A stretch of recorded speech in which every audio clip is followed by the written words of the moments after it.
Good evening, everyone.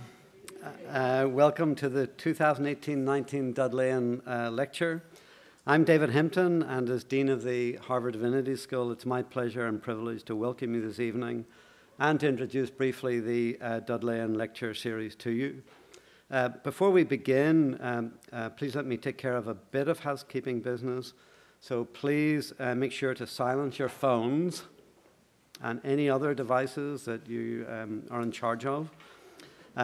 Second, we are videotaping the lecture, and it will be posted on our website in the coming days. So make sure you have decorous postures. And we are also live casting tonight's event, and I want to take this opportunity to welcome our viewers online, wherever they may be. So welcome everyone, both here and online.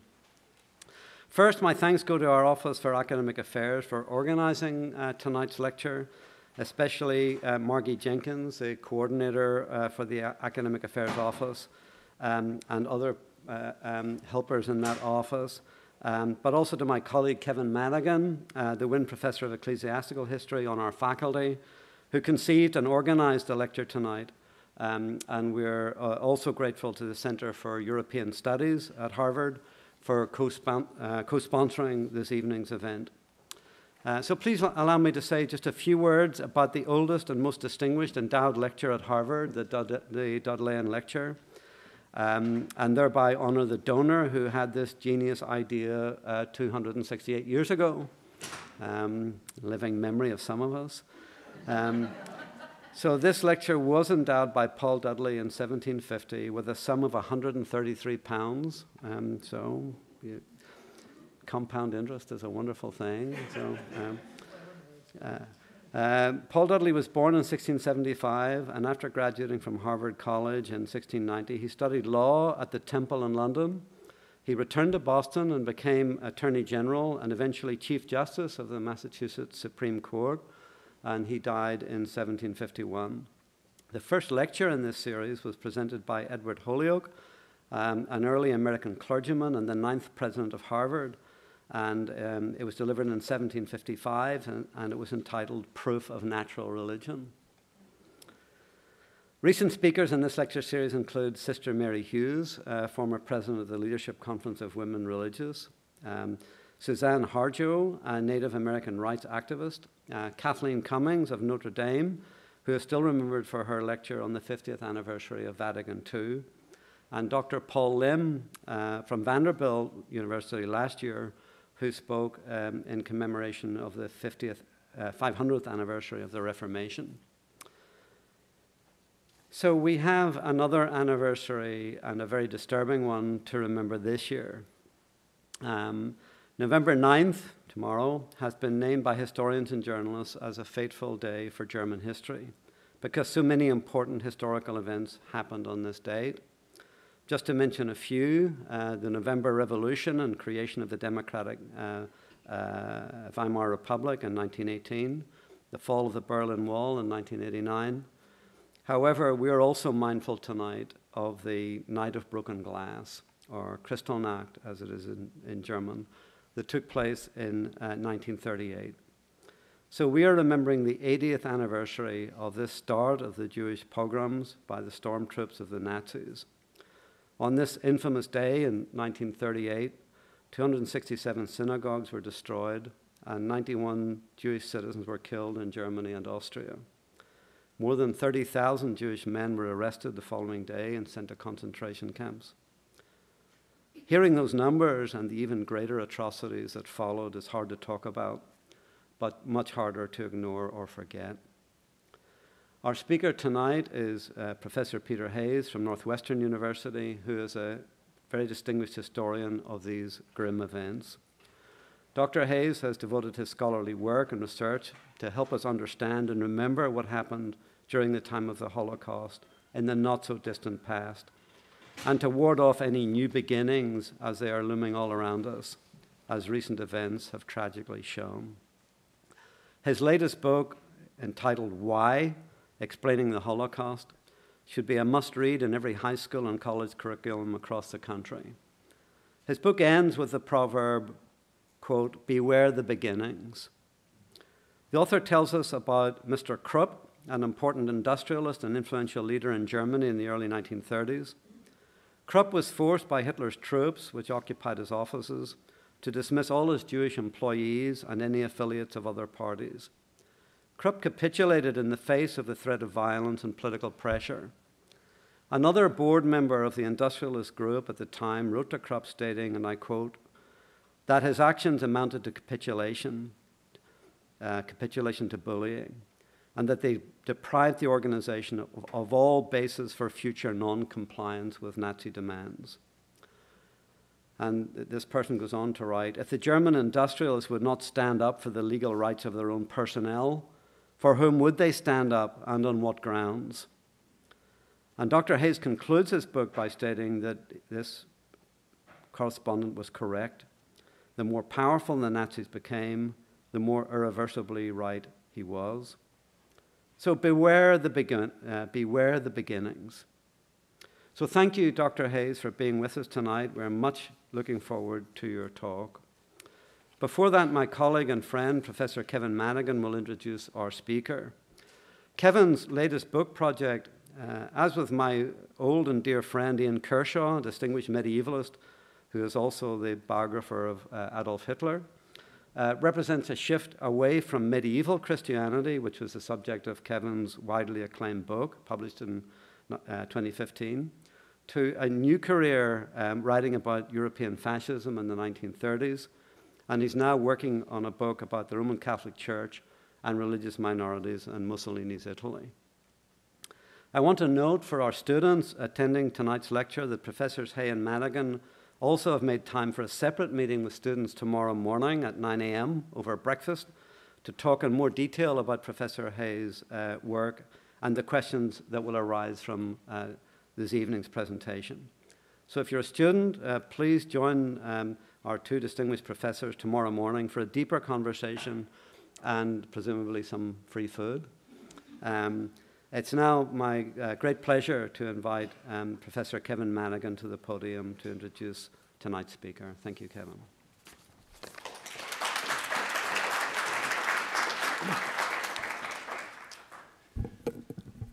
Good evening. I'd like to begin by thanking Dean Hempton, because as you might have guessed, Peter's not going to be addressing the topic of natural religion tonight. He's not even going to be talking about unnatural religion. That's my job. So many thanks to David for so generously interpreting the terms of the Dudleian endowment. So it is truly an honor and a genuine pleasure to be able to introduce today's speaker and to welcome him back to Boston. Not only is he a son of Alston, but he's an honored friend to many in the room and a teacher to us all. A specialist in the histories of Nazi Germany and the Holocaust, and in particular in the conduct of the nation's largest corporations during the Third Reich, Peter Hayes is Professor Emeritus of History in German at Northwestern University. For his 36 years there, Professor Hayes was a very popular and award-winning teacher. And in his last 16 years, Peter was, in addition, the Weiss Holocaust Educational Foundation professor at Northwestern. Though Peter took emeritus status in 2016, he's not shown any signs of slowing down, not in the least. Rather, he's been speaking around the globe and has published 2 books in the past 2 years, including the book Dean Hempton mentioned, which many of us have read since its release last year, and some of us will be making the bibliographical pillar of our survey courses. A specialist, as I say, in big business during the Holocaust, Peter's now working on a co-authored book, which will be entitled Prophets and Persecution, German Big Business in the Third Reich, which will come out in English and German, and he has other large projects underway as well. I could say much more about his 15 or so books, but let me just hint at the worldwide impact they've had by observing they've been translated into Chinese, French, German, Italian, Japanese, Polish, and Spanish. On top of all this literary activity, Peter has long supported the work of the Jewish Foundation for the Righteous, notably in preparing another book entitled How Was It Possible? A Holocaust Reader. And he's also served with the United States Holocaust Memorial Museum, where he currently chairs the academic committee. As Dean Hempton has noted, tomorrow will mark the 80th year since the German Kristallnacht pogrom. For that reason, I'm particularly grateful that Peter has agreed to give this year's Dudleian Lecture entitled Kristallnacht, 1938, Crescendo and Overture. Please join me in welcoming Peter Hayes to Harvard.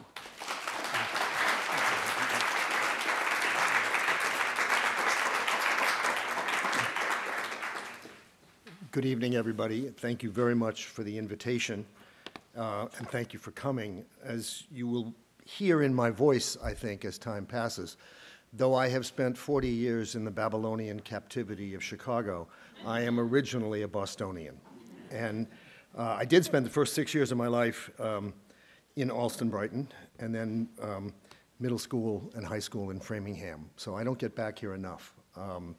It's a pleasure to be here. I looked up the history of this lecture and the rubrics that it was originally designed to support. And I was a little surprised as to how you found me.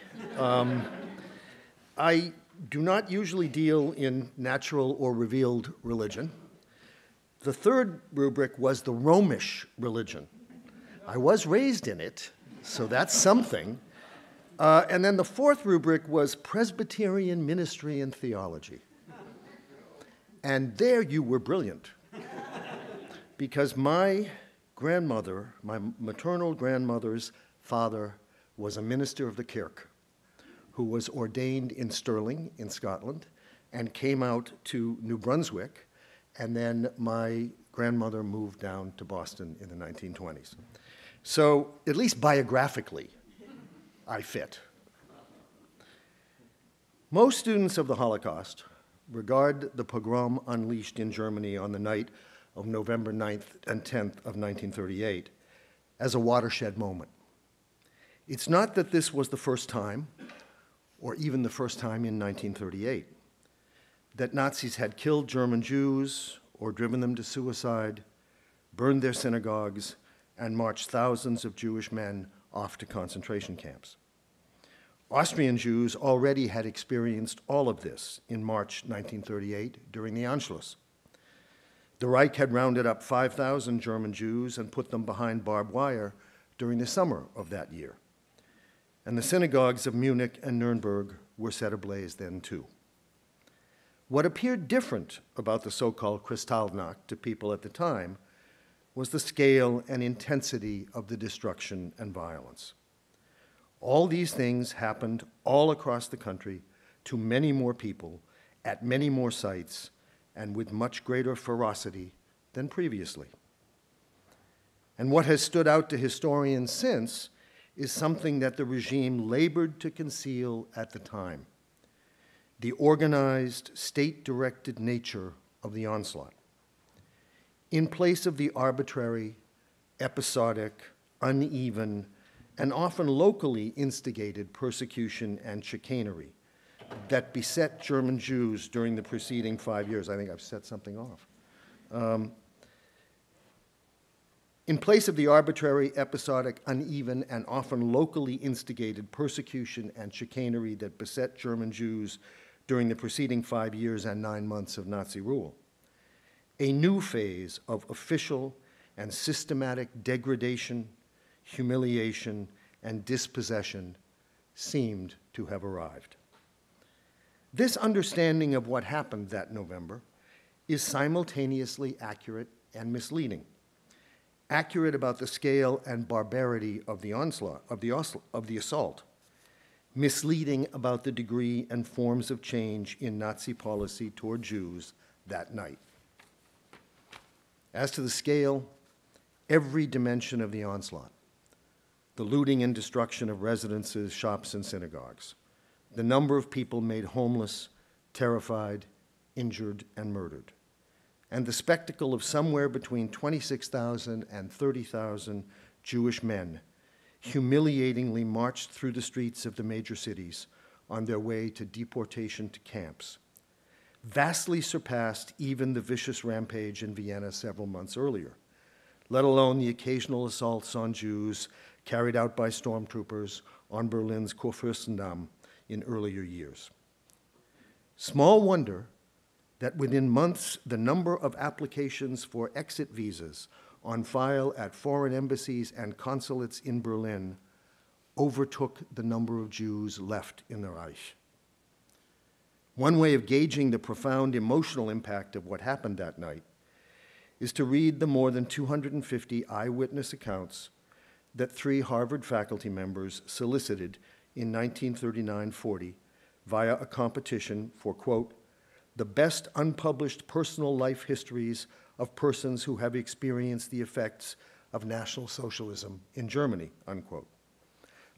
You can find the originals, most of them in German, in the Houghton Library.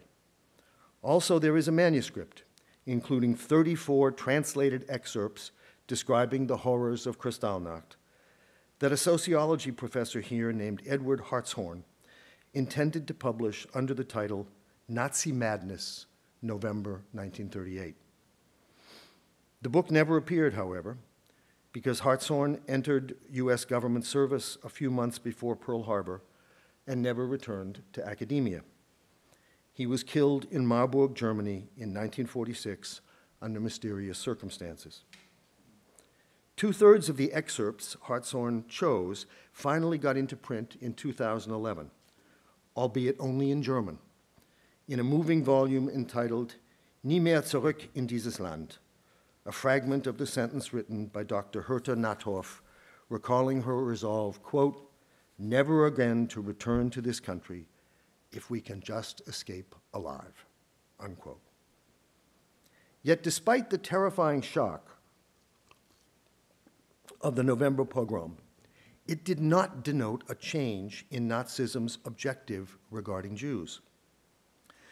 The regime's leaders defined this repeatedly and identically, both before Hitler came to power and in the first years thereafter.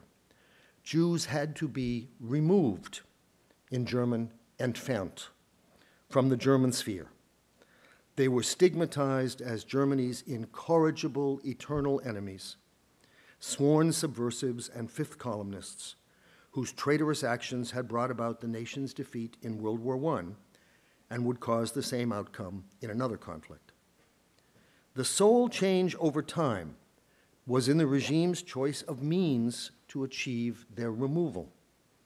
These evolved from inducing emigration to forcing expulsion to carrying out extermination. Kristallnacht thus marked the crescendo in a passage from the first to the second phase that had begun a year earlier, and an overture to the third. To understand the transitional nature of what happened in Germany that night, we have to begin with a question that good historians raise with regard to any event. Why now and not earlier or later? The answer lies in the shifting relationship between the Third Reich's expansionist foreign policy and its exclusionist racial one. From 1933 to 1937, the Nazi regime's pursuit of these goals ran along parallel, mutually reinforcing lines. As the new rulers of Germany felt their way forward, testing what they could get away with in reasserting their nation's power abroad and persecuting Jews at home.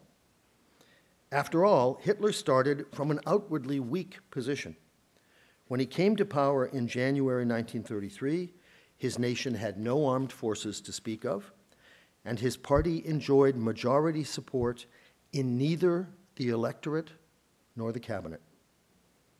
In both foreign and racial policy, he therefore proceeded similarly at first, combining periodic but well-spaced attacks on the status quo with reassurances about the limited and justified nature of his intentions. He sought neither war nor murder, he told foreigners and Germans, only equality and self-determination for his country and reasonable reductions in Jews' supposedly excessive influence over the people they lived among. Thus, 15 months separated Hitler's withdrawal from the European Disarmament Conference and the League of Nations in 1933 from his renunciation of the military restrictions of the Versailles Treaty in 1935. And another 15 months separated that move from his reoccupation of the demilitarized Rhineland in 1936. In so-called racial policy, 2 years or more stood between the beginning of the expulsion of Jews from the German civil service and cultural life in 1933 and the laws of 1935 that excluded Jews from the German military, deprived them of German citizenship, and forbade sexual relations between Jews and non-Jews, and almost no conspicuous restrictions followed in 1936-37. All the while, outbreaks of overt violence against Jews were kept to a minimum and mostly out of sight or earshot of foreign reporters. Hitler supplemented this staccato stop-and-go pattern in the public pursuit of his goals in the mid-1930s with a second, more clandestine approach.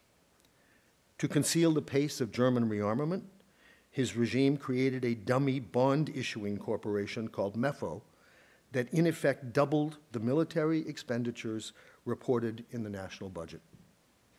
To inflict more harm on Jews than his sporadic national enactments could, he allowed local party bosses and stormtrooper units to harass and threaten individual Jews or their children, to ensure their social isolation, and to undermine their livelihoods. In short, the Third Reich pursued its intentions behind a smokescreen. In conjunction with wishful thinking on the part of some Germans and many British and French onlookers who dreaded the prospect of war, the result was widespread popular readiness to believe that Hitler's aspirations with regard to the international order and the presence of Jews in Germany could be kept within manageable bounds. This delusion underpinned not only the policy of appeasing Hitler's demands for territorial concessions, but also Britain's delay in rearming to face the danger of German aggression, as well as the general reluctance of foreign states either to protest against Nazis' violations of Jews' human rights or to provide refuge to the victims of these violations. By late 1937, the Nazi regime's duplicity had enabled noteworthy successes. The Reich had created at least the appearance of an intimidating war machine, begun a vast expansion of synthetic raw materials production to make Germany blockade-proof, driven roughly 1/3 of the German Jewish population out of the country, and stripped German Jewry of almost 1/2 of its wealth. But Hitler concluded that he had merely set the stage for achieving his goals. Actually doing so now meant that he had to engage in a race against time. For one thing, he understood that the military edge he had acquired over Britain and France through breakneck spending on armaments was artificial and likely to prove fleeting once those nations brought the superior resources of their empires to bear. At a conference in Berlin on November 5, 1937, he therefore told his senior generals and ministers that Germany would have to fight its war for living space no later than 1943 to 45, after which the Reich's window of opportunity would close. And he prophesied that conflict might have to come even sooner if opportunities arose to annex Austria and Czechoslovakia, which he considered quite possible. He did not refer at that meeting to a second respect in which he felt a sense of urgency, but his subsequent actions attest to it. If war was imminent, and if, as Hitler's ideology dictated, that war could not be won so long as Jews lived within German lines, the pace at which Jews were leaving the Reich had to accelerate. At the current rates of mortality and immigration, no Jews would remain in Germany by the mid-1950s, but that was way beyond Hitler's time horizon for conflict. These were the considerations that led to the massive escalation of pressure on Jews in Germany from November 1937 to the crescendo of Kristallnacht in November 1938.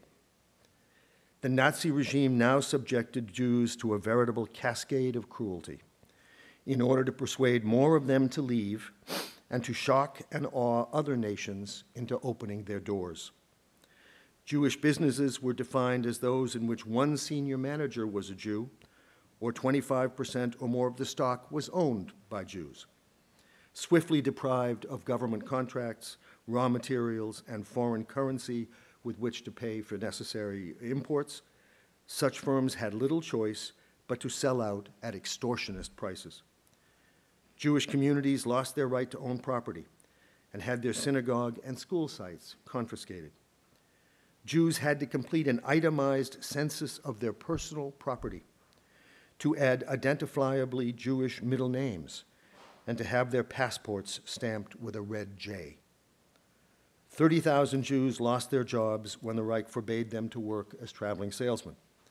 Thousands of Jewish doctors and lawyers saw their practices limited to serving other Jews.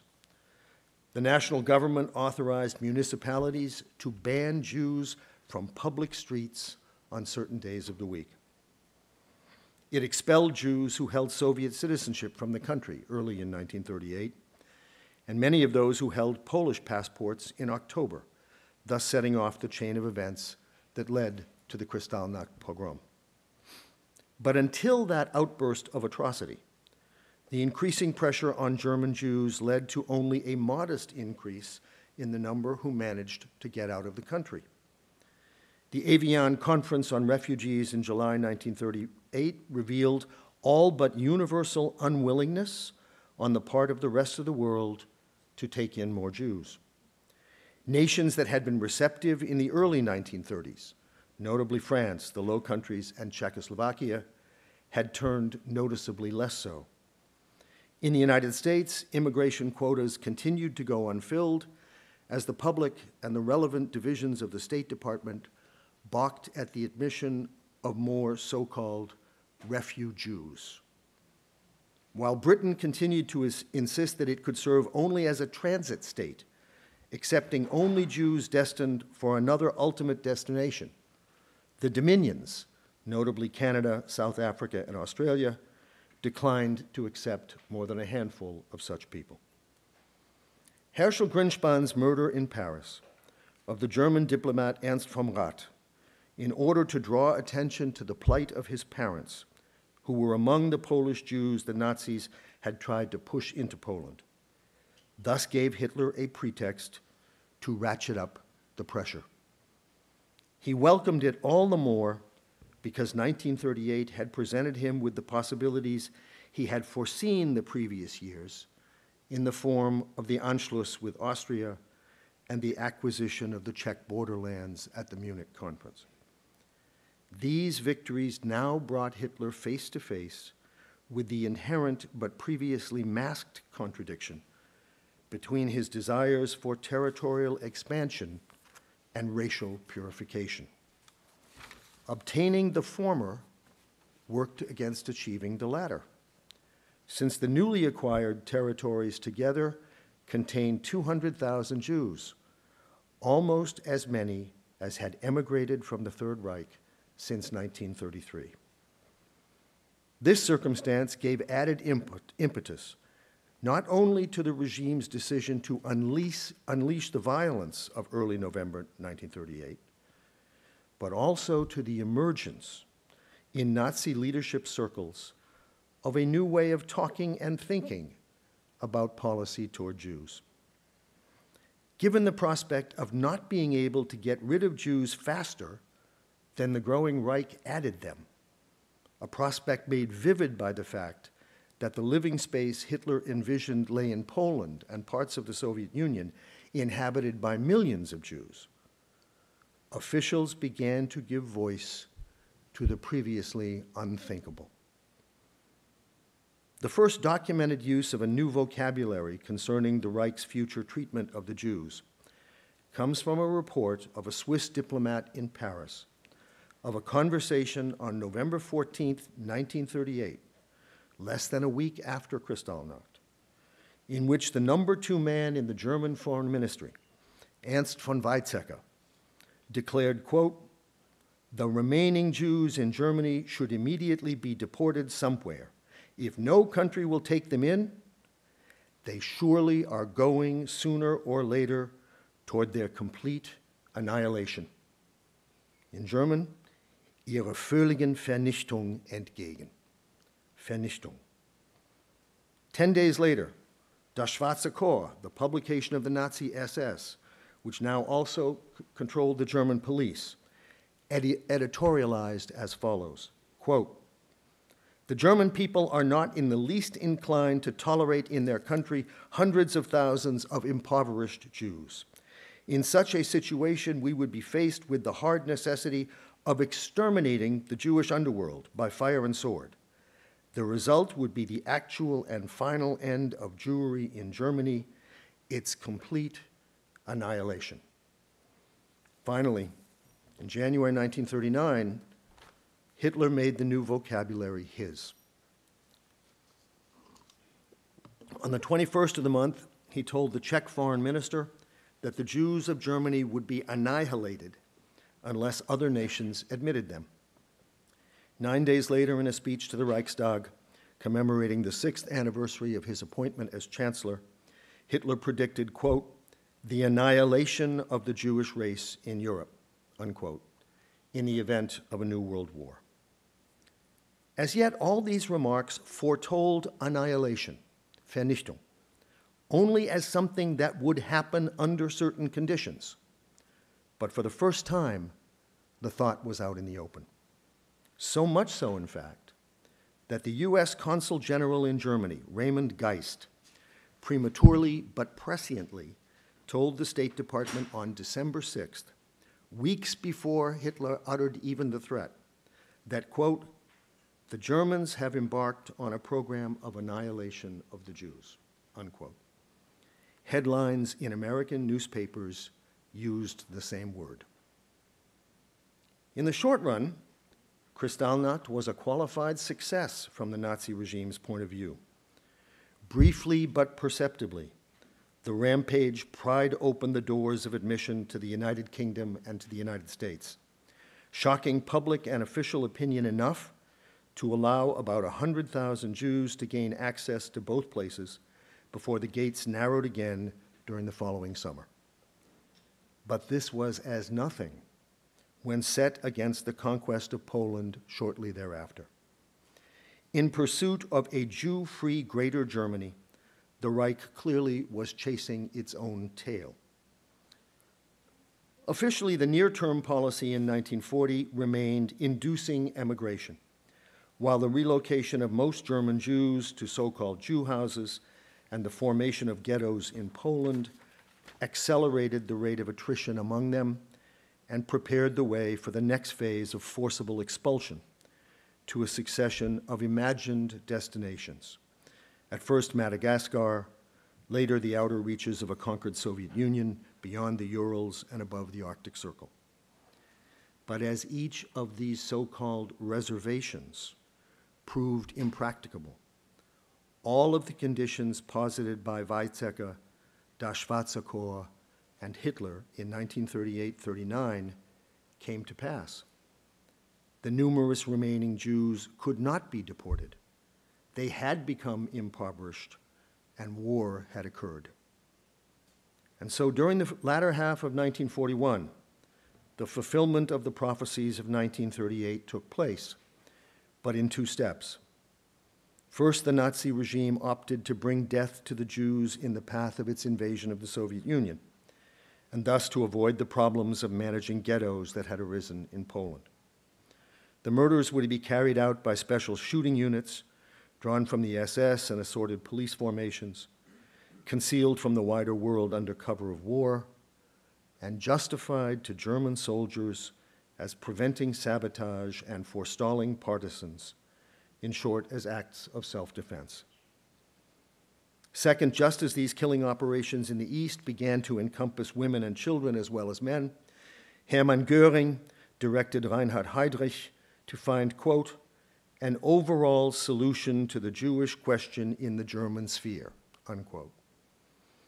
He and his subordinates, Heydrich and his subordinates, quickly realized that they had the capacity to bring the Jews already in Germany's grasp to death by much less conspicuous and labor-intensive means than those practiced in the conquered parts of the Soviet Union.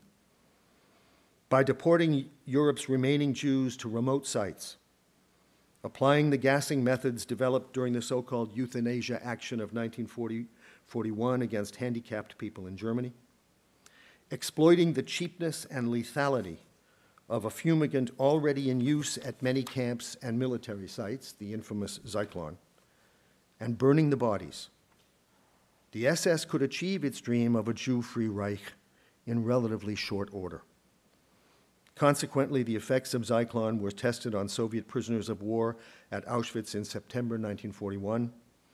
Construction of a gassing installation at Belchec began by November, and a broken-down manor house began functioning as a killing installation at Chelmno on December 8th. The stage was literally set for the carnage that followed between March 1942 and February 1943, when fully half the victims of the Holocaust perished in only 11 months. Kristallnacht not only gave some German policymakers a glimpse of the possible future, but it also revealed the availability of a key means to the foretold end. For though the perpetrators of the pogrom in November 1938 consisted primarily of Nazi Party stalwarts, mostly SA men, acting under orders, assaults on Jews and their possessions frequently were cheered on and intensified around the country by male teenagers imbued with the bloodlust in which the regime had schooled the German population during the preceding years. Their willingness to mock and attack their neighbors foreshadowed their readiness 3 to 5 years later, now in the uniforms of the police, the army, and the SS, to inflict torture and death upon Jews in the occupied East. Kristallnacht served, in other words, as a practice round in dehumanization and as a signal to Nazi leaders of how far they had come in creating a murderous society. All in all, then, Kristallnacht gave voice to the thought of wholesale slaughter, though not yet the reality, and it rehearsed German youth in viciousness. In the history of the Holocaust, the pogrom thus heralded the end of the beginning and the beginning of the end. Thank you all very much for your attention.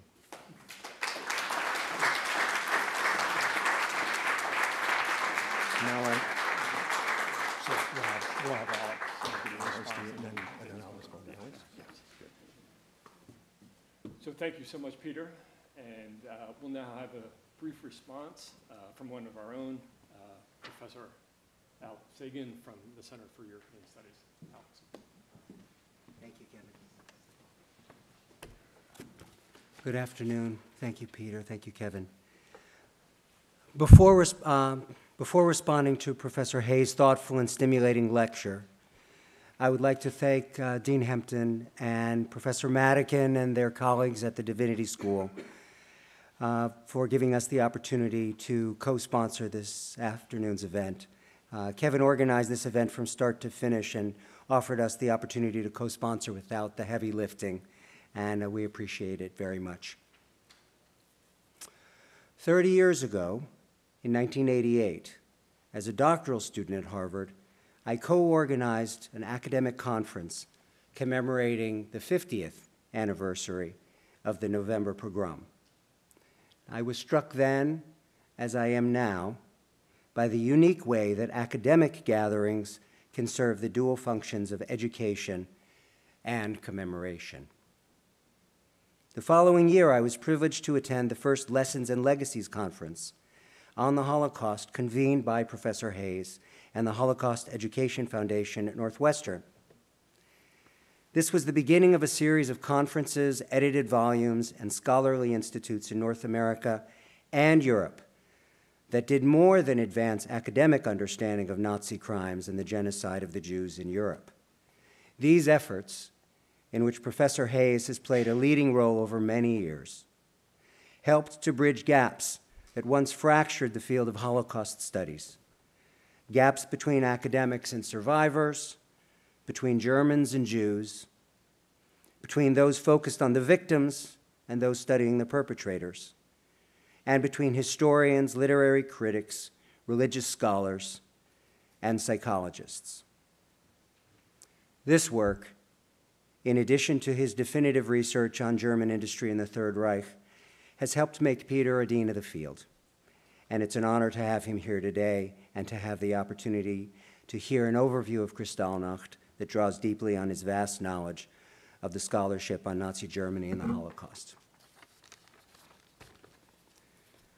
Professor Hayes characterizes the events of the November Pogromnacht as both crescendo and prelude.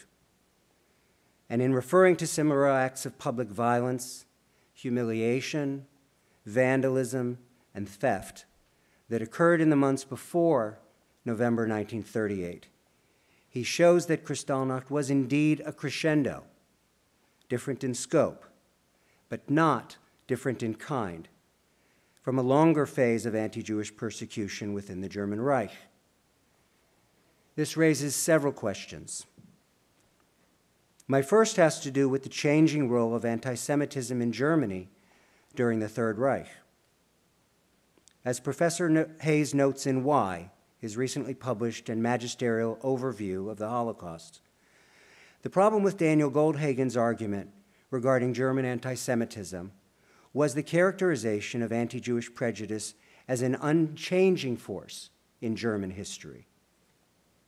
Though in fact, the inculcation and activation and empowerment of anti-Jewish views and policies underwent a transformation from 1933 to 1939. To put this in plainer terms, when it comes to the legitimation of racist views, leadership, frankly, matters. How should we view the change that occurred in the years and months leading up to November 1938? What did that mean for the Nazi elite and for the lower party members, or for young Germans who came of age under Hitler, to whom Peter referred at the end of his talk, or for the rest of the population, who may have viewed themselves as bystanders, but whom we might see as more or less complicit? Another question raised by Professor Hayes has to do with the changing nature of Nazi goals and actions. As he reminds us, anti-Jewish policy was focused on social segregation, expropriation, and mass emigration through at least 1938. If we view Kristallnacht as an escalation of these policies, which it surely was, does this instrumentalist analysis lead us to understate the ritualistic, psychological, aesthetic, or even, dare I say, spiritual functions served by the violence and the public spectacle? How might we understand the violence against the Jews as simultaneously instrumental and as an end in itself? Thinking about the different motivations for persecution of Jews raises for me the polycratic nature of the Nazi regime, in which multiple entities competed for authority over the anti-Jewish agenda. Here I am thinking particularly of the SA, the SS, the Gestapo, the SD, and other entities. If Kristallnacht was a crescendo, was it the crescendo of the thuggish anti-Semitism of the brown shirts of the SA and local party bosses and Gauleiter who perpetrated intimidation, violence, and vandalism against Jews from April 33 through 1938? And if Kristallnacht was a prelude, was this because it was the moment when the SS, now in control of the police, assumed increasing authority over anti-Jewish policy in a way that was more rigorous, more systematic, and increasingly genocidal? Or is this dichotomy too simple? One of the most instructive aspects of Professor Hayes' talk is the way he helps us understand how an anti-Jewish policy characterized by social ostracism, street violence, expropriation, and forced immigration increasingly came to be seen as insufficient, and how an even more radical policy of mass murder came into focus conceptually in late 1938 and 1939. In this sense, Kristallnacht was both the climax and the last gasp of one phase of anti-Jewish policy. And it also expressed a virulent and murderous rage that would soon be translated into a new and even more radical form of persecution and mass murder. Thereafter, hatred of Jews would increasingly be instantiated as fully genocidal. Finally, I'd like to ask, what did Kristallnacht mean for the Jews who experienced it?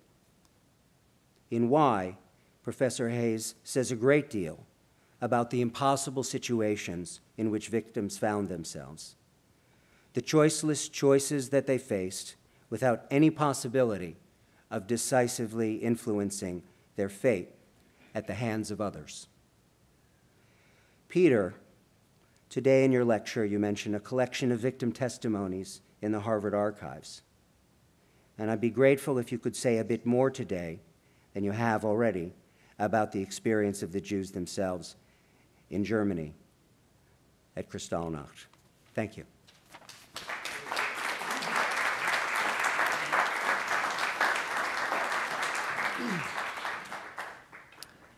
Thank you very much, Alex. We're going to invite Peter back up to the podium now to respond to Alex, and then at that point, we'll open it up to all of you for questions. Just a reminder that there will be a microphone circulating around, and if you would just wait for the microphone to arrive to you, that'd be great, because we are filming this. Okay, Peter.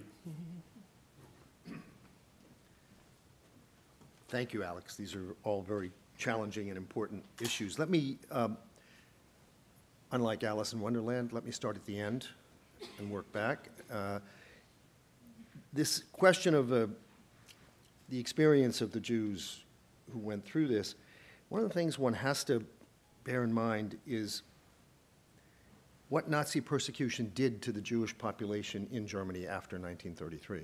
It literally was different by 1939 than it was by 1933. By 1939, in the aftermath of Kristallnacht, half the Jews remaining in Germany were over 50 years old. 60% of them were women. Almost everybody who was an adolescent in 1933, 85% of them got out. But very few people who were over the age of 50 got out. The population that was left, that was being subjected to this, was a population that was even less able to defend itself than was the case earlier. Many of the people, and by the time the persecution intensified after Kristallnacht, most of the population was old, female, and infirm.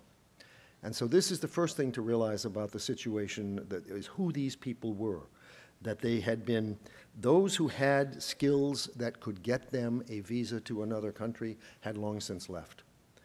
The community was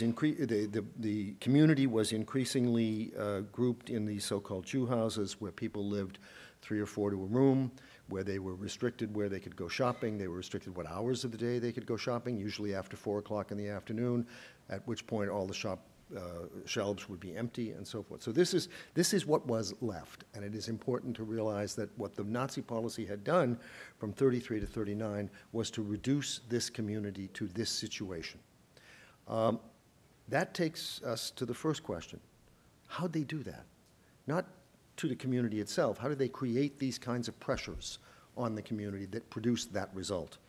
And I think the thing one has to remember is power magnifies the ideas of those who hold it. Once the Nazis came in, and this is why I've taken the somewhat controversial position that in the history of anti-Semitism in Germany, it is far more important what happened after 1933 than what happened before.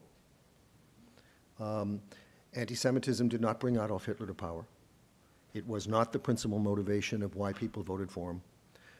But once he acquired power, he was able to turn this society into a society that believed, or at least acted as if it believed, his crazy notions that these people were the source of all Germany's misfortunes, that they had systematically held the country back, and therefore, because they had victimized the Germans were entitled to revenge. That's the simple syllogism that the Nazis sold. And they sold it by constantly, in a kind of echo chamber, in which there were no competing voices. There were foreign magazines were not available in Nazi Germany after 1933. There was no equivalent of CNN. You could barely get the BBC. This was a single voice relentlessly telling Germans, you've been robbed, we know who did it, and we know how to fix it. And you are entitled to whatever ruthlessness you wish to exercise in doing that. Now, this brings us to the excellent question about the emotional, psychological, visceral quality of the events on November 9th and 10th, because if you read these accounts, you feel like Franklin Roosevelt, who said shortly after, he said it was impossible for him to believe that this kind of behavior could occur in a civilized country. Because you read accounts of husbands and wives, their front doors being broken down, they're being driven out of the house, while their furniture is thrown out the windows, while everything is smashed with no purpose other than destruction. And this goes on over and over across the country. What is that all about? It's about this syllogism of victimization and revenge. It's about a sense that we have been humiliated in the past, and now we exalt ourselves by taking this revenge. It's something out of the Middle Ages in a kind of exorcism quality. And that is certainly very apparent in the individual accounts of what actually occurred on that night. So yes, there is a danger that in talking about the way in which the levers of power are activated at the top, one loses sight of what these people who are acting out the situation that night think they're doing. And that is visceral and emotional and vengeful. The other question about, is this the transition point in Nazi persecution from thuggery to something more systematic? Yes and no. Clearly, the policy becomes more systematic and becomes more single-focused, but the thuggery never stops. When you read the accounts of the emptying of ghettos in the East, you again feel like Franklin Roosevelt. You cannot believe that people in a civilized country do these things. And so that continues, that never stops. That is part of it. And the danger here, I think, is in looking back on this, is in seeing it wasn't easy for the Nazis to turn this society into a murderous society. But with total control of power, it wasn't that difficult either. And thus you have a population willing to do things in 1940-41, and virtually everybody who is asked to do these things is willing to do it. The number of people in German shooting units who say, my stomach won't take it, I'm too weak to do that, is maybe up 10% at the top. And no one has the courage to say this is wrong. They will simply say, they will opt out by saying, I'm too weak. Almost everybody is willing to do this, and they're willing to do it out of a kind of sense of solidarity with each other and with the ideology that says these people are our mortal enemies. And because they're our mortal enemies, we're entitled to do anything to them.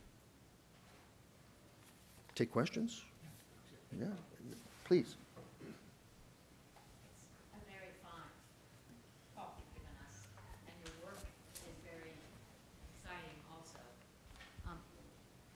Thank you. I'm deaf in one ear. Okay, I'm sorry. Thank you. Very fine.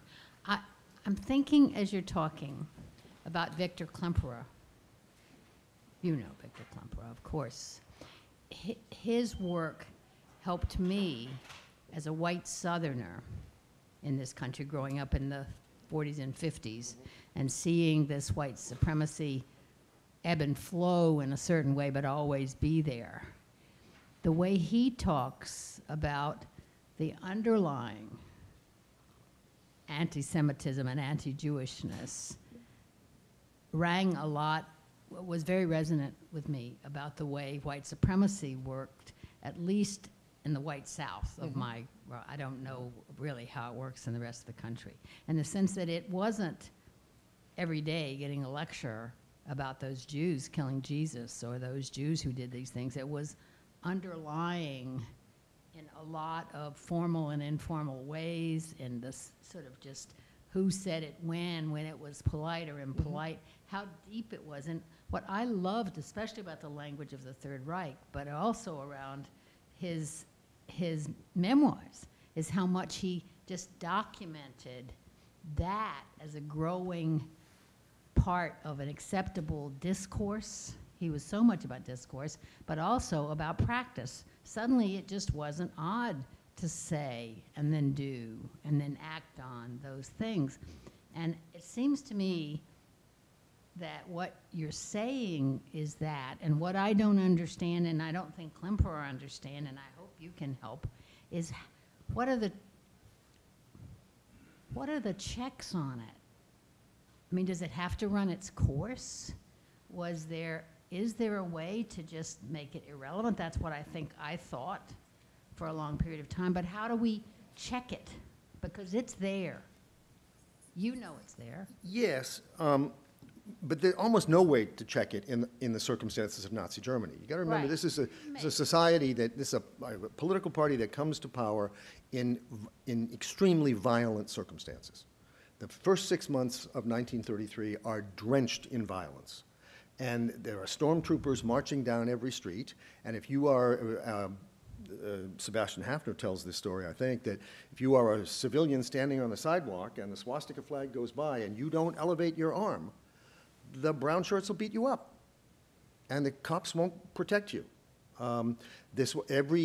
Everyone in Germany in the summer of 1933 who wanted to get a teaching certificate had to go to Nazi boot camp over the summer. Anyone who wanted to take the law boards, the German equivalent of law boards, had to go to Nazi boot camp over the summer, where they were drilled in a sort of militarized sense of what it means to be a German. Now, in those circumstances, there's very little way to stop this, because this is the sole voice speaking to people. It controls not only the discourse, but also the levers of social advancement. And so people conform. Now, in our society, it's a little different. What we have is the legitimation of certain views that once were under rocks. They're there, but they're not, people don't vocalize them because that's we all know that's a little boorish and wrong. And now we have political figures who are basically saying, come out, it's okay, you can do this. It's perfectly legitimate to say these things, under the guise of saying we're against political correctness. Political correctness being common politeness in many cases, right? And so that is the danger. And when you get a situation, we're sort of in the halfway part. We're in the liberation of these impulses, but they aren't totally backed by the power of the state and by violence. In Nazi Germany, they were. And so what you get is a steady increase in conformity. And again, it doesn't have to be mental conformity. It doesn't have to be mental conformity. It's simply a willingness to behave according to what the regime wants you to do. And then you can tell yourself, I'm a better person than that. I have reservations. But if you don't act on them, they are useless to the victims, these reservations. Want to go back here and work our way this way? Thank you. It's pretty horrifying stuff, and I find it somewhat difficult to talk about it, but appreciate your talk. I wonder, first of all, the expansionist impulse is probably not the right word, but this expansionism that you linked, this sort of, you linked to the change in the approach to the so-called Jewish problem. And then I was going to ask about this, but now I want to take it back a little earlier then. If it became impossible in 1933 as a result of the violence and the other things you described, what, briefly, is your understanding of what led to that situation, the mistakes that were made politically, that the incapacity to organize effectively to resist the rise to power. I know it's a huge thing, but is there sort of your brief understanding of how it was that the forces that might have resisted ended up not being able to more successfully? This is an extremely complicated question, but if you look at the mathematics of the decline of the Weimar Republic, what is striking is if the communists and the socialists had been in a single political party voting together, they would have outpolled the Nazis. And so but they didn't work together, and there was no conceivable coalition that could add up to more votes. And this tempted, sufficient to create a majority in the parliament. And this tempted people to imagine that they could work with Hitler. And so you have the bourgeois political parties and some of the elites in the country saying, yes, we know he's vulgar, we know he's uneducated, we know he's impetuous, so on and so forth, but we'll control him. And so we'll put him in power, he will provide us with a mass basis, we can at least restore order in this country, and then we can achieve whatever goals we have that overlap with his. Mostly those were not racial goals, but they were the revision of the Treaty of Versailles, the repression of the unions, so on and so forth. And so this delusion that one could use Hitler to their ends is ultimately what produces the government that Hitler takes over. And then he gives them a 6-month lesson in how delusional they are. Yeah. We'll start back there. One of the major institutions you haven't mentioned is the church, and I wonder if you could just address either the church as an institution or individual preachers or religion, considering that we are an infinity school, and it hasn't curiously been mentioned. You're asking me about my Romish views. The behavior of the churches was disappointing in the face of the crisis. You had the Protestants, basically split in many respects, because the nationalism of Protestantism in Germany leads to an attempt to work with the Nazis. There's, in fact, a Reich Bischof who's appointed, Müller, and the willingness to stand up for the gospel is reduced by this patriotic fervor and nationalist impulse. With the Catholic Church, the problems are a little different. They have to do with a memory of having been marginalized as disloyal under Imperial Germany and bending over backwards to prove that they are loyal. That's the first thing.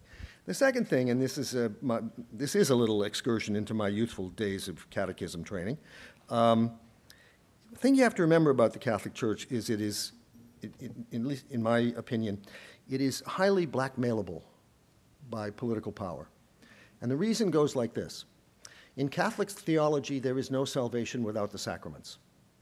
You cannot go to heaven without baptism and communion and confession and last rites. And there are 7 of them, I've forgotten some, right? But you cannot do it. And this used to lead to the interesting question that I would raise in catechism class: what about Protestants? Can they go to heaven? And they would say, well, they sort of have sacraments. It's not real communion when they hand you that piece of bread, but they sort of have sacraments. What about Jews? There would be an awkward silence on the part of the nun at that moment. So now this is the doctrine. You cannot go to heaven without the sacraments, and you cannot get the sacraments yourself. You can't just go to the supermarket and pick them up. In fact, you have to get them from the hand of a priest. That is what makes them efficacious. That means there's no salvation without priests. Now, any dictatorship that threatens to close the churches and take the priests away is a dictatorship that threatens to deprive the Catholic Church of its very reason for being. Because its reason for being is to save souls, is to get you into the real life for which you are rehearsing right now. That is, I know I simplified it a little bit, right? But that's basically the theology of the Catholic Church. Now that means that the Pope drew a distinction between the communists who closed the churches and turned them into stables, and the Nazis, who arrest some priests but not all of them, who say that certain teachings are unacceptable, but you can basically keep the churches open. This is, for a pope who is serious about the theological mission of the church, an absolutely fundamental distinction. Now, the Catholic prelates in Germany divide very deeply over what to do. And there are individual Catholic bishops who do say that the Pope should speak out more forcefully, that they should speak out more forcefully. They did not speak out after Kristallnacht. They did not denounce this as the atrocity that it was. They remained silent. There were cardinals of the Catholic Church in Germany who thought they should, but they were overruled by a majority of the cardinals, and that's the way the debate was played out. I always say, with regard to the Catholic Church, the behavior gets better the lower down the hierarchy you look. You know, there are people who were quite heroic at the parish level. There were even the famous case of the provost of the St. Hedwig's in Berlin, the Catholic cathedral in Berlin, Lichtenberg, who went to a concentration, who stood up on the pulpit and denounced Goebbels for having written a pamphlet that attacked the Jews, and he was arrested and he ultimately died in a camp. There are these heroic examples, as there are in the Protestant church, but the majority of the behavior was adaptive, and in that sense, accepting. Charlie. Peter, thanks. First, a little bit of a reminiscence. My late wife, Pauline, gave a Dudleian lecture about 20 years ago, I guess, and she was reminded then that one of the rubrics of this lecture was to expose the errors of the Catholic Church, and she, being Catholic, sort of wended her way around this. She was a historian of the colonial American period, and you know, I'd like to ask a more scholarly question. I sort of always admire, because I always agree with what you say in various things. It's very equilibrated. It's very, it's not excessive. It thinks through this, and I'm grateful for that quality of your scholarship. What I wonder is, we have studied this so long now. You've written a sort of Summa Holocaustorum or something on the last book. What do you think, what is left for scholars to do with the Holocaust, and with especially the German story that's behind the Holocaust? What is left for scholars to do?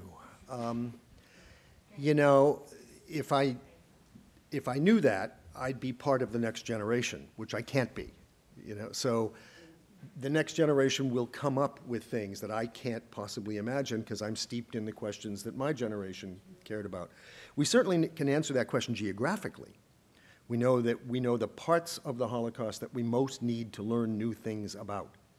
And they are often, as in the case of Hungary, associated with highly inaccessible languages for people who were not born in them. Or in the case of Ukraine, where there's a lot of source material buried and lost and never cataloged, and people are going to be spending 30 years finding it. But we know geographically that it's Eastern Europe. It's the places where the Holocaust happened. This is the other thing that people tend to overlook, which is that 3/4 of the victims of the Holocaust came from only 3 countries: Poland, Lithuania, and the USSR. 90% of the victims of the Holocaust died in those places. It's not France, it's not Amsterdam, it's not Anne Frank, it's this. And so there's going to be the need to balance that out, to find out more about that and so forth. There's always going to be a central impenetrability about this, which keeps us coming back to it, which is how difficult it is to believe that this society turned into the place that did it. It's, you know, this is what makes the Holocaust different from every other genocide I know. It's the kind of society that did it. It's not the Ottoman Empire, it's not Mao's China, it's not the Khmer Rouge. This is an educated, civilized, cultivated, all those things. And yet it descends into this.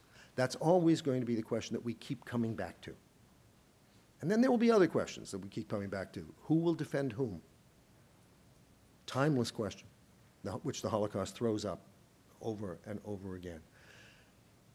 And every generation will have a new answer to it based on new kinds of, the specialist sort of research that we do and the things we discover doing that. Probably the punchline of this answer is, it's going to sound odd. I'm optimistic about the subject of the Holocaust. I don't think it's going to go away. I don't think people are going to become indifferent to it over time, precisely because it raises these eternal challenges. Yes? Thank you. First of all, I want to thank you, and you did a wonderful presentation as far as history is concerned. But I have to let you know that I was there during Kristallnacht in Germany. The city where I was born is now Poland. It's Breslau. And I experienced, since I attended a Jewish day school, that after 1935, students from public schools joined our school. It was that early that the animosity was against the Jewish people, and the children had to come to our school. This is one of the things that I wanted to let you know. In addition, all the years that we were there, and my parents had come from Poland to Germany, and I was also part of those days when we were supposed to go to Poland, but it would take too long to tell you all that. And what I experienced was that children, Jewish children, from the time that Hitler came to power, were beaten up by German kids. I'm the third child, and I had a young brother. I didn't look Jewish, so they didn't beat me up, but I had to protect my younger brother.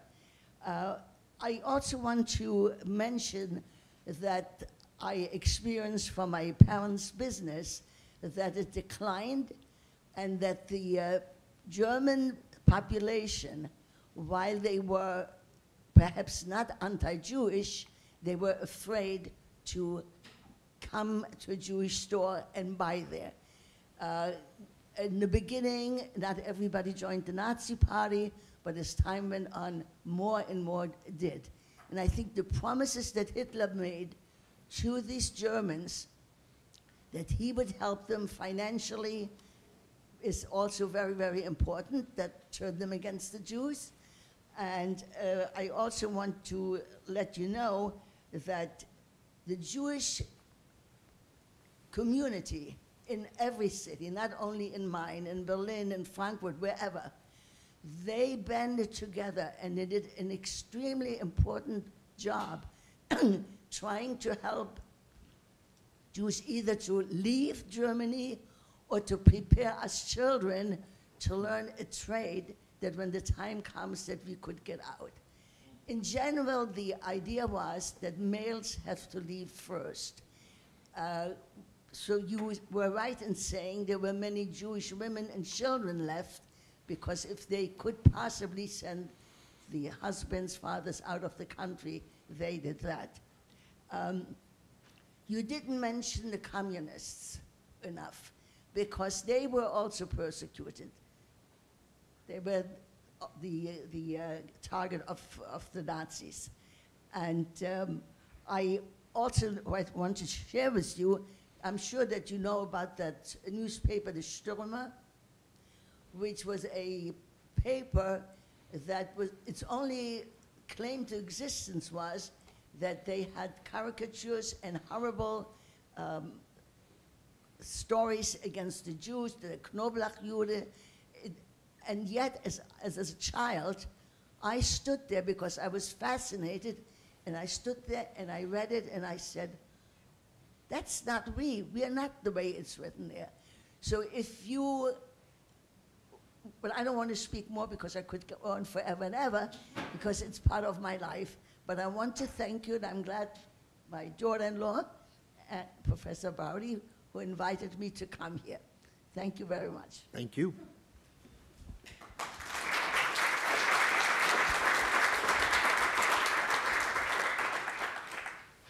want to go back there?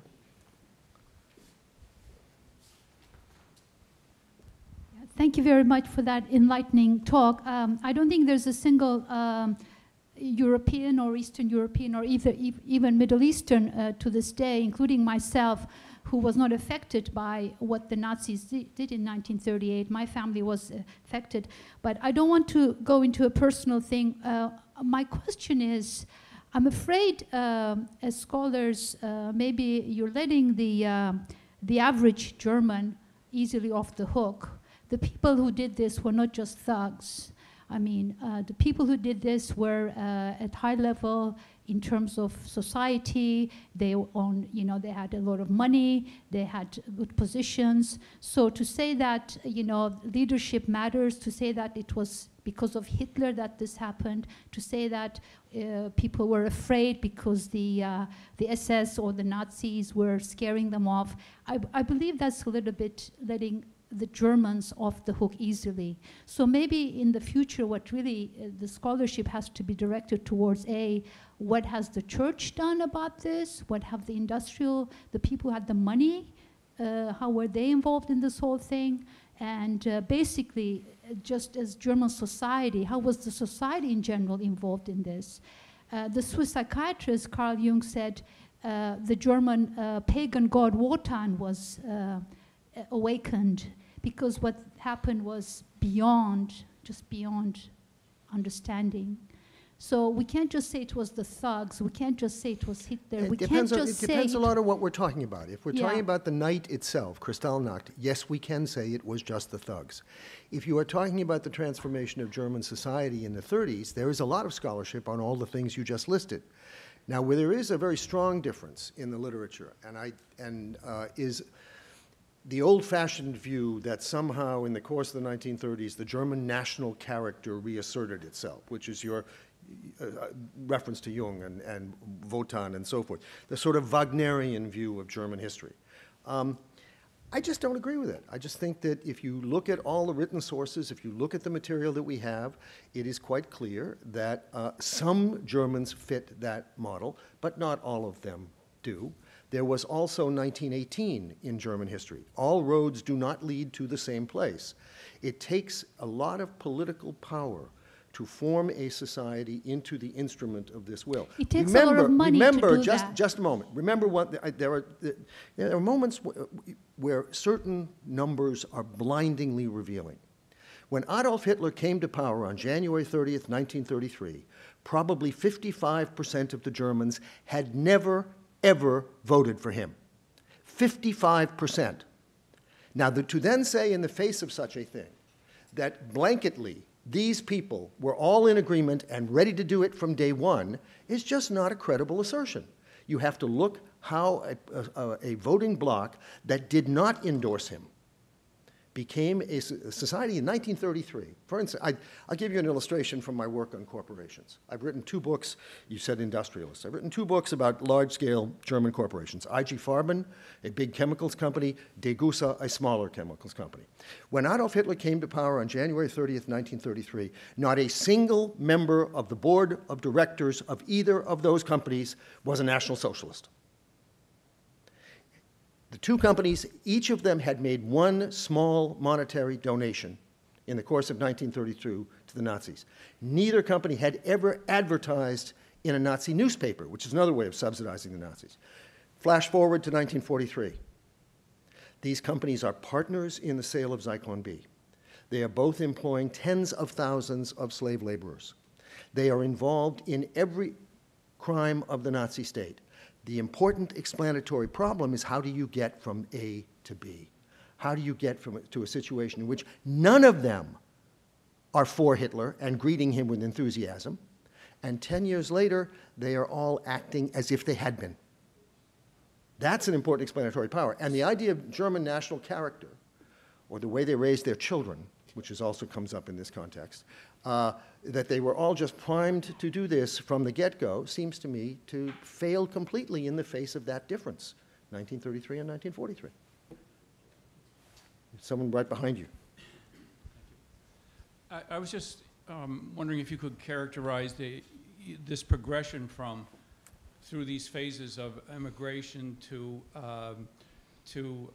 expulsion to extermination. And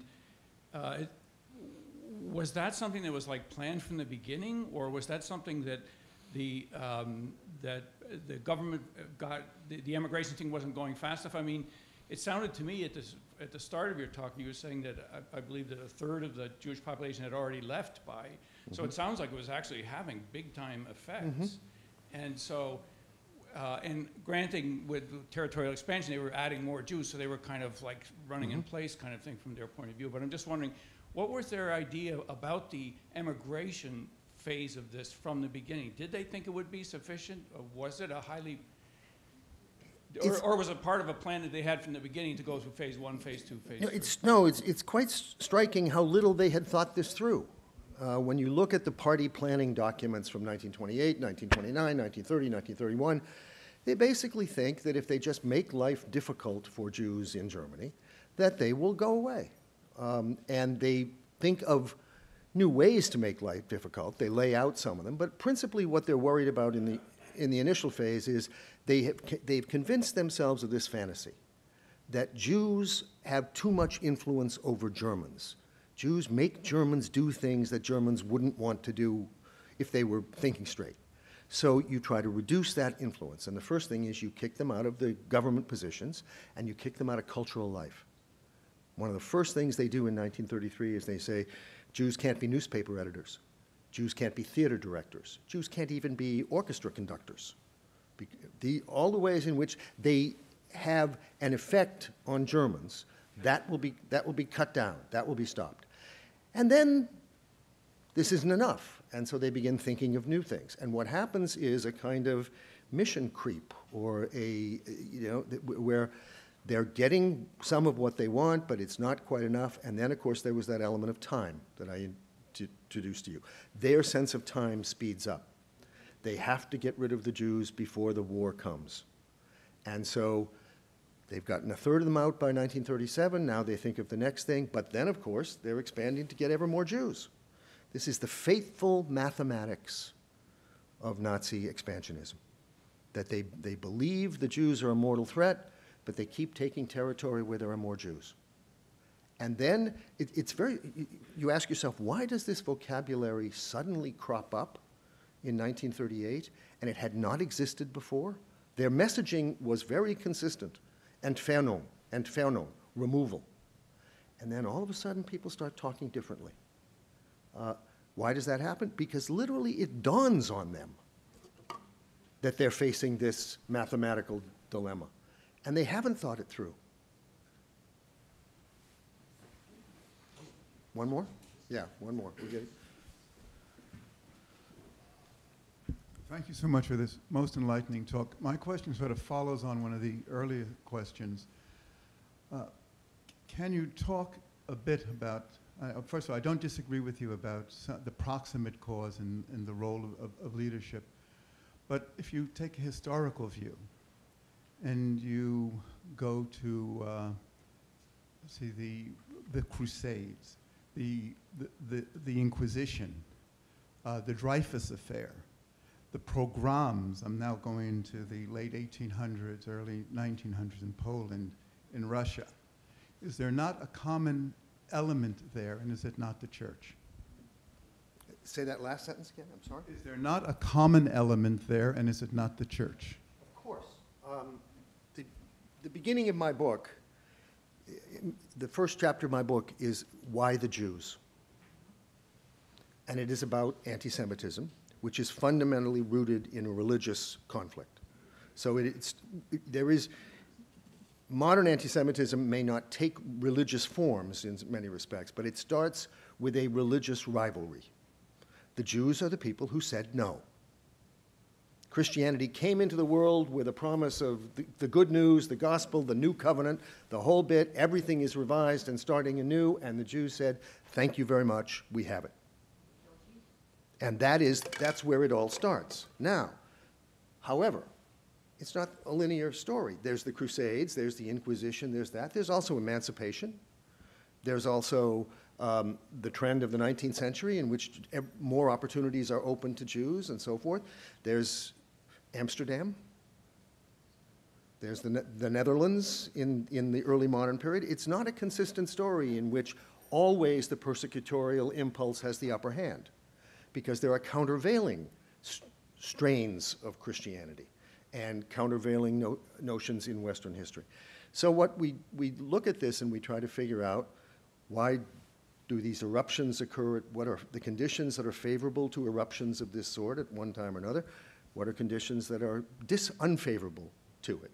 And we get this kind of 2 steps forward, 1 step back, 1 step forward, 2 steps back, historical narration. The real question is not, is hostility to Jews embedded in Western culture? You bet it is. And there's no argument there. And it's rooted in religion, but it keeps finding new guises to take and so forth. But the question is, why is it sometimes not very powerful, and why is it sometimes quite powerful and quite destructive? And we have to be able, as historians, we have to be able to explain that. Okay. Peter, we,